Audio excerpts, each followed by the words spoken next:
चित्र काढायचा वेळ लागलाय का? काय ग काय ग? हे बघा, ऐकायचंय ना तर माझ्या चित्राकडे बघा. ही बायको आहे आणि हा तिचा नवरा आहे आणि या नवऱ्याचं या मुलीसोबत सुद्धा अफेअर आहे. आता मला सांगा, या तिघांमध्ये सर्वात जास्त चूक कोणाची आहे?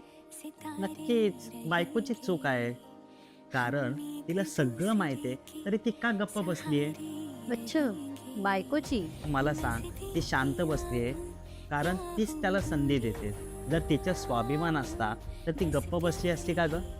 आणि कसं आहे ना, जो अन्याय सहन करतो ना तोही तितकाच दोषी असतो. जे तुमच्या मते ही गप्प राहणारी बायको दोषी आणि ही मुलगी